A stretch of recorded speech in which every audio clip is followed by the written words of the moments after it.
Malam ini, kakak punya cerita spesial untuk menemani kalian terlelap. Cerita tentang seorang anak laki-laki bernama Arka yang susah sekali tidur. Mata Arka masih terbuka lebar, padahal malam sudah semakin larut.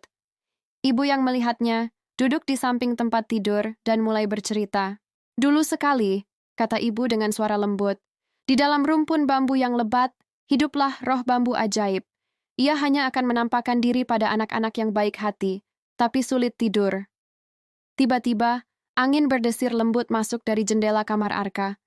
Tirai tersibak, dan di sana berdiri sesosok makhluk tinggi ramping berwarna hijau giok. Itu roh bambu. Dengan urat daun berkilau dan sabuk benang emas, ia tersenyum pada Arka. "Jangan takut, Arka," bisiknya, suaranya seperti gemerisik daun. "Aku datang untuk membawamu bertualang." Roh bambu mengulurkan tangannya. Arka, yang rasa penasarannya mengalahkan rasa kantuknya, menyambut uluran tangan itu. Perlahan, mereka melayang keluar jendela, terbang di atas atap rumah, dan menuju hutan yang diterangi cahaya kunang-kunang.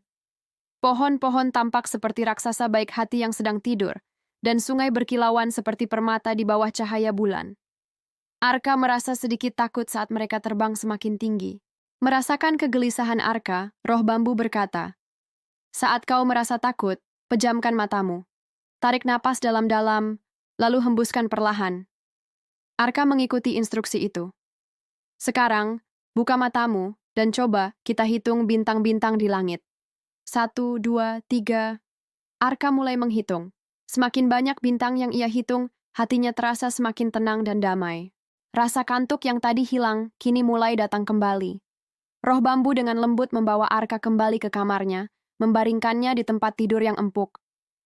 "Ingat, Arka," bisik roh bambu, "setiap kali kau sulit tidur, bernapaslah dengan tenang dan hitunglah bintang di dalam pikiranmu. Maka, mimpi indah akan datang."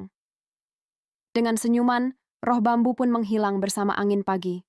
Arka sudah tertidur pulas dengan senyum di wajahnya. Ibu mengecup keningnya, lalu menutup buku cerita. "Mimpi indah selalu datang pada hati yang tenang," bisik ibu. "Nah, teman-teman, sudah waktunya kalian juga memejamkan mata. Tarik napas yang dalam, dan biarkan mimpi indah datang menjemput. Selamat tidur semuanya. Jangan lupa ikuti kanal kami ya, agar tidak ketinggalan cerita-cerita seru lainnya. Sampai jumpa di mimpi.